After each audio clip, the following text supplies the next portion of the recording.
Financial planning अर्थ नियोजन हे चौथं प्रकरण चालू आहे। यामध्ये आपण सीजीएसटी, जीएसटी तसंच त्यावर आधारित आणखी बाकीचे जे कॉन्सेप्ट होत्या त्या आपण शिकलेलो आहोत। या अगोदरच्या भागामध्ये आपण 4.2 यामध्ये पण उदाहरण घेतलं, एक उदाहरण घेतलेलं आहे आणि 4.1 जे आहे ते कंप्लीट केलेलं आहे। आज आपण प्रॅक्टिस सेट 4.2 यामधील उदाहरणांची वर्ड प्रॉब्लेम्स आहेत ते आज बघणार आहोत आपण। या अगोदरचे भाग त्या व्हिडिओच्या जे लिंक्स आहेत त्या आणि इतर मॅथ्स 2 किंवा 8वी ते 10वी मॅथ्सच्या ज्या सर्व व्हिडिओज आहेत त्या बघण्यासाठी तुम्ही जर व्हिडिओ आवडल्यास त्या सबस्क्राइब करा आणि बेल आयकॉनवर जर क्लिक केलं तर तुम्हाला तसे नोटिफिकेशन्स मिळतील। तर आज आपण 4.2 यामध्ये हे एक्झाम्पल बघूया। क्वेश्चन 2 की ज्यामध्ये पहा इथे आपण हे केलेलं आहे। क्वेश्चन 2 साठी पेज नंबर 93 4.2 मध्ये क्वेश्चन 2 आणि 3 आपण घेणार आहोत। क्वेश्चन 2 मध्ये काय दिले मी ते क्वेश्चन लिहिलेला नाही, तो थोडक्यात फक्त आपण सोल्युशन घ्यायचं म्हणून हे करणार। अगोदर क्वेश्चन बघा। Najma is a proprietor of a firm register under GST. She has paid GST of rupees 12,500 on purchase and collected rupees 14,750 on sale. Sale वर त्यांनी तेवढा जीएसटी कलेक्ट केलेला आहे। What is the amount of ITC to be claim and what is the amount of GST payable. तुम्हाला किती GST payable आहे नजमासाठी ते विचारलेलं आहे। तर त्यासाठी आपण अगोदर जो प्रोप्रायटर म्हणजे नजमा नावाची जी मालकीन आहे त्यांनी ते खरेदी करत असताना जो जीएसटी आहे केलेला आहे ऑन परचेस, म्हणून आपण काय केलंय पेड जीएसटी 12,500 ऑन परचेस.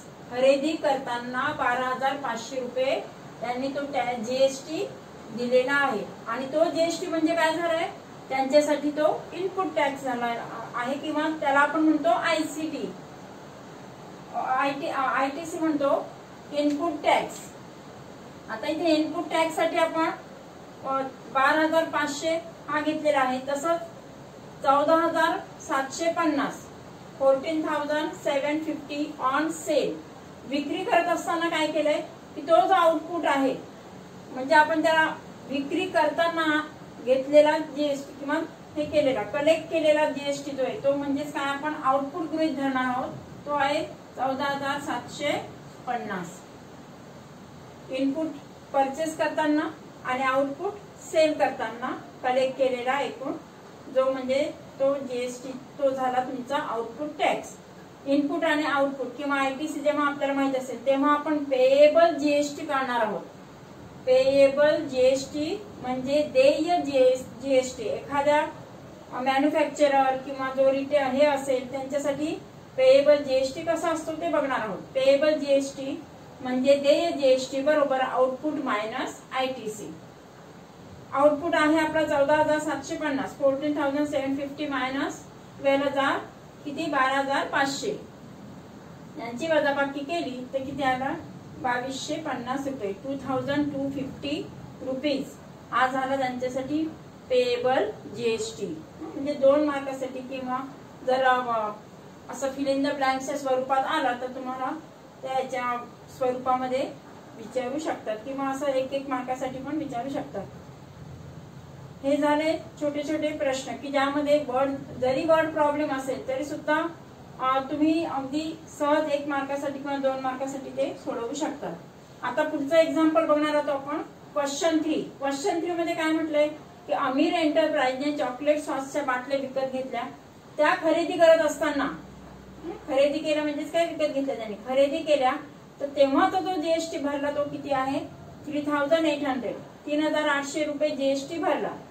विकताना त्यांनी भरलेला आहे 4100 म्हणजे 4,100 रुपये भरला आणि मयंककडून जेव्हा हे केलं विकत घेतले तेव्हा 4,500 रुपये जीएसटी देऊन विकत घेतल्या। म्हणजे याच्यामध्ये 3 हे आहेत असा तो क्वेश्चन दिला आहे। तर सीजीएसटी काढा, एचजीएसटी काढा आणि टोटल जीएसटी प्रत्येकाचा वेगवेगळा जीएसटी काढायचा आहे। प्रत्येकाचा सीजीएसटी, एचजीएसटी आणि टोटल जीएसटी या तिन्ही जे आहे ते आपल्याला काढायचं आहे। तर यामध्ये आपण आता बघूया कोणती साखळी आहे किंवा कशा पद्धतीने ती ट्रेड चेन आहे ते बघणार आहोत. फर्स्ट जो आहे तो अमीर एंटरप्राइज आहे की ज्याने चॉकलेट सॉसच्या बाटल्या ज्या आहेत त्या खरेदी केलेल्या आहे. अमीर एंटरप्राइज. त्यानंतर अकबरी ब्रदर्स आहे. आता अकबरी ब्रदर्स कडून मयम फूड कॉर्नर वाल्यांनी घेतलेला आहे.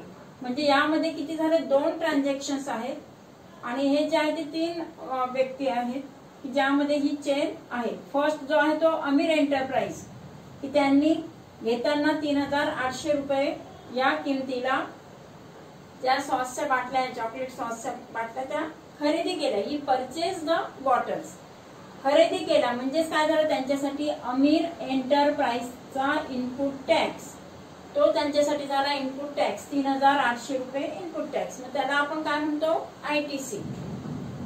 आणि output tax.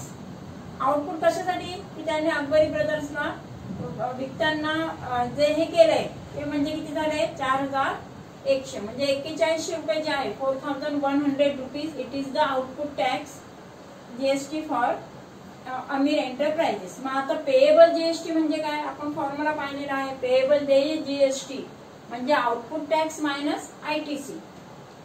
Payable GST is equal to output tax minus जो आहे तो ITC. आता इथे पहा 4100 म्हणजे 4100 वजा 3800 किती झाले 300 रुपये हा झाला टोटल. परंतु आपल्याला CGST विचारलेला आहे आणि HGST दोन्ही पण वेगवेगळे काढायचे. CGST आणि HGST केंद्रीय कर आणि राज्य कर दोन्ही कर आपल्याला काढायचे. म्हणून पण केंद्रीय कर किंवा HGST बरोबर GST छेद 2 किंवा GST भागिले 2. 300 डिवायडेड बाय 2 वी गेट किती 300 भागिले 2 म्हणजे 150 रुपये मिळाले. त्याला GST CGST म्हणून देण्यात आला. आता सेकंड ट्रान्झॅक्शन मध्ये काय बघा अकबरी ब्रदर्सचा जो इनपुट टॅक्स आहे तो आहे 4100. त्यांनी खरेदी करताना 4100 ला खरेदी केलं आणि विकताना मयम फूड कॉर्नर आहे त्यांना 4500 रुपये GST कलेक्ट करून दिलेला आहे. आणि म्हणून इट इज इनपुट आणि इट इज आउटपुट. हा झाला त्यांचा इनपुट आणि हा काय आहे आउटपुट. म्हणून मग देय अकबरी ब्रदर्सचा इनपुट टॅक्स 4100 आणि ITC जो आहे तो 4500. इनपुट आणि आउटपुट समजलं की तुम्हाला पेएबल GST बरोबर काढता येतो. आता देय म्हणजेच पेएबल GST बरोबर आउटपुट टॅक्स मायनस ITC. तर 4500 वजा 4100 म्हणजे 4100 जर मायनस केले तर वी गेट 400 रुपीज. आपल्याला CGST HGST वेगवेगळे काढायचे म्हणून काय केलं CGST बरोबर HGST बोथ आर इक्वल 50-50% आहे सारखे असतात आणि therefore we divided GST by 2 that is 400 divided by 2 we get 200 rupees. किती मिळालं आपल्याला CGST आणि HGST केंद्रीय कर आहे तो 200. आता यांचं सेपरेट प्रत्येकाचं लिहायचंय म्हणून मग अशा पद्धतीने करून व्यवस्थित लिहायचं की जेणेकरून तुम्हाला GST CGST आणि HGST बरोबर लिहिता येईल. आता अमीरसाठी पण GST किती होता 300. आता आपल्याला CGST काढायचं तो किती 150 येणार 150 आणि 150 रुपीज. पुढे अकबरीसाठी 400 म्हणजे त्याचे डिवाइड केलं तर किती झाले 200 CGST आणि 200 HGST. आता इथे टोटल 300 प्लस 400 किती झाले 700. तसं यांचं पण टोटल किती होणार हे 200 आणि 150 म्हणजे किती झाले 350 आणि हा सुद्धा किती होणार 350 रुपीज टोटल टॅक्स. म्हणजे अशा पद्धतीने तुम्हाला हे ऍक्टिव्हिटीच्या स्वरूपात पण येणार. काही वेळेस तुम्हाला फॉर्म्युला मध्ये ऍक्टिव्हिटी देतील काही वेळेस त्याचे सॉल्व्ह करायचं असेल त्या ठिकाणी ऍक्टिव्हिटी देऊ शकता किंवा अशा तक्त्यामध्ये बॉक्सेस दिल्यानंतर तुम्ही ते त्याच्यानुसार लिहू शकता. तर यावर आधारित आपण पुढचा नेक्स्ट क्वेश्चन बघूया. या प्रॅक्टिस सेट मधील 4th क्वेश्चन बघूया आपण. 4.2 मधील 4th question.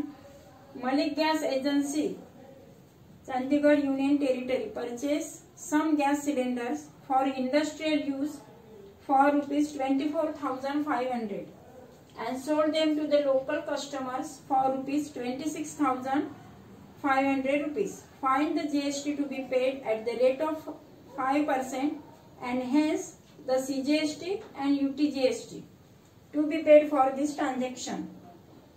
And for union territories there is a UTGST instead of SGST. आता ह्या उदाहरणामध्ये पहा काय दिलेलं आहे की मलिक गॅस एजन्सी जे आहे चंदीगड, तर चंदीगड हे एक संघ राज्य आहे. It is union territory and therefore for union territory जसं आपण जो स्टेट साठी जो टॅक्स घेतो म्हणजे राज्य कर जो आहे तो संघ राज्य कर म्हणून गृहीत धरलेला असतो.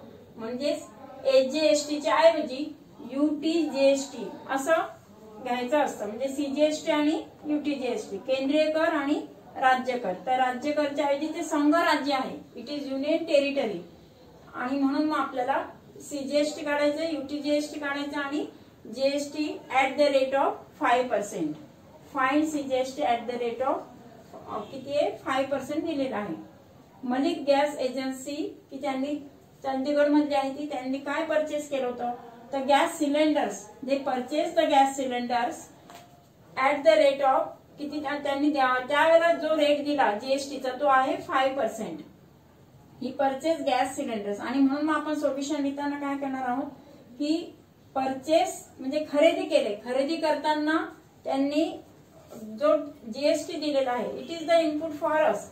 मग आपण काय करणार त्याला इनपुट घेण्यासाठी 5% ऑफ 24,500 याचा 5% काढणार आहोत. 5% काढायचे म्हणून पाहिजे डिवाइड केले, शून्याने भाग दिला की 245 इंटू 5 यांचं multiplication. After multiplication we get 1225. गुणाकार करूया आपण 245 गुणिले 5 किती मिळाले 1245 रुपीज. हे झालं इनपुट. आता त्यांनी विकताना कितीला विकले होते पहा. दे सोल्ड देम तेव्हा पण रेट जो आहे तो 5% आहे आणि तेव्हाचा जो त्यांनी हे केलं तो म्हणजे किती 26,500 आणि म्हणून आउटपुट टॅक्स काढण्याचा जो आहे तो म्हणजे 5% जर घेतला तर 26,500चा 5% म्हणजे 5 आपण इथे 100 घेतला. इथे पण आपण डिवाइड करूया 0 ने 0 ने भाग दिल्यानंतर मग 265 इंटू 5 यांचा जर गुणाकार घेतला 265 मल्टिप्लाइड बाय 5 यांचा गुणाकार किती आला 1325. म्हणजे आउटपुट टॅक्स जो आहे तो 1325. आता total GST by paid by the agency किंवा पेएबल जीएसटी म्हणणार आपण त्याला. मलिक गॅस एजन्सीला देण्यायोग्य जो जीएसटी आहे म्हणजे देय GST for agency it is output tax minus ITC. Output tax आहे 1325 आणि आयटीसी आहे 1225. यांचं जर सबट्रॅक्शन केलं तर वी गेट 100 रुपीज. 1325 मधून 1225 वजा करूया आपल्याला मिळाले 100 रुपये. हा झाला total GST which is payable for the agency.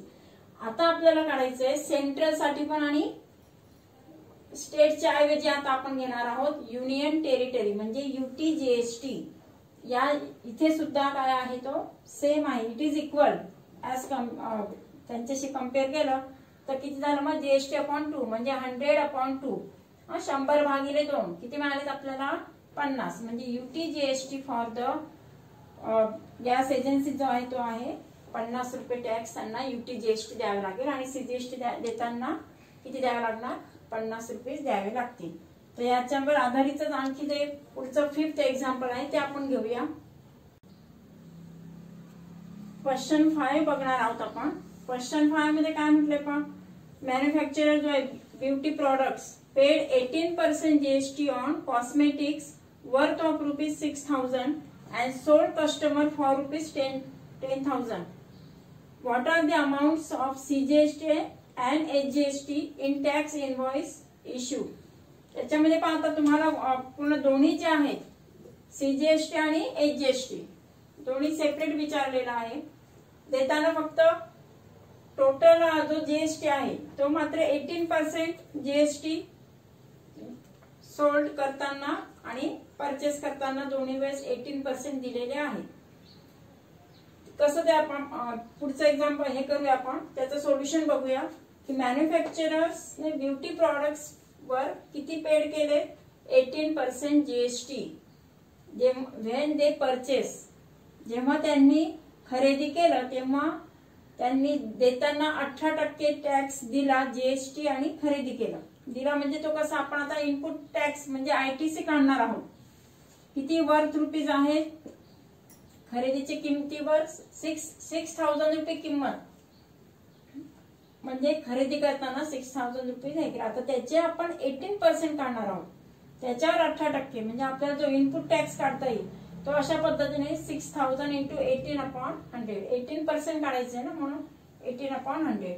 ते डिवाइड केला बघा, 0ने डिवाइड झाला, भाग दिला 0ने. 60 इंटू 18, 60 गुणिले 18 किती झाले, 1080, 1080 rupees. It is the ITC. आता ह्यामध्ये काय झालंय, मॅन्युफॅक्चरर ब्युटी प्रॉडक्ट्सने सोल्ड करताना 10,000 रुपीजला सोल्ड केले. देअरफॉर आता आउटपुट घेताना आपण काय करणार आहोत, 10,000 वर 18%. तिथे पण तुमचा जीएसटीचा जो रेट आहे तो किती त्यांनी दिलाय, 18% दिलेला आहे. कलेक्ट करताना पण 18% घेतलाय, पण करो कशावर तर 10,000. And therefore after dividing 0 divide झालं, ते भाग दिला आपण 100 इंटू 18, वी गेट 1,800, 1800 रुपीज. हे झालं तुमचं आउटपुट. इनपुट आपण म्हणजे आयटीसी काढला तो 1080. आता टोटल जीएसटी जो आहे, पेएबल जीएसटी म्हणजे देय जीएसटी बरोबर output tax minus ITC. Output tax आहे 1800, 1800 मधून 1080 मायनस करणार आपण, 1,800 minus 1,080, we get 720 rupees, which is the total GST. Therefore, CGST आणि HGST is equal to काय झालं, GST upon 2, 720 भागिले 2. After dividing by 2, we get 360 rupees, which is the CGST and HGST. आता विचारताना जेव्हा आपल्याला सेपरेट विचारलेलं असेल तेव्हा अशा पद्धतीने जो चार्ट आहे तो थोडक्यात असा चार्ट बनवायचा. बघा, प्रॉडक्ट्स खरेदीच्या वेळेस म्हणजे परचेस, त्यामध्ये जीएसटी आहे 1080, एचजीएसटी 540 आणि सीजीएसटी 540. तसंच सोल्ड करताना, विक्री करताना बघा काय झालं, 720 रुपये जीएसटी घेतलेला आहे, 360 एचजीएसटी आणि 360 सीजीएसटी. टोटल जो मिळाला तो किती मिळाला आपल्याला, टोटल टॅक्स जो आहे तो 1800 रुपये, 900 एचजीएसटी आणि 900 सीजीएसटी. म्हणजे अशा पद्धतीने जे आपल्याला वर्ड प्रॉब्लेम्स विचारलेले असतात त्यामध्ये आन्सर लिहिताना पण अशाच पद्धतीने तक्ता करून व्यवस्थित लिहायचे, किंवा यामध्ये अशा बॉक्सेसच्या स्वरूपामध्ये तुम्हाला ते विचारू शकतात.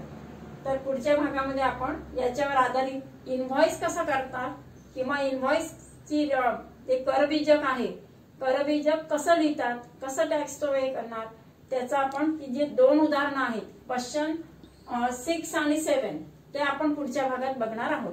थँक्यू.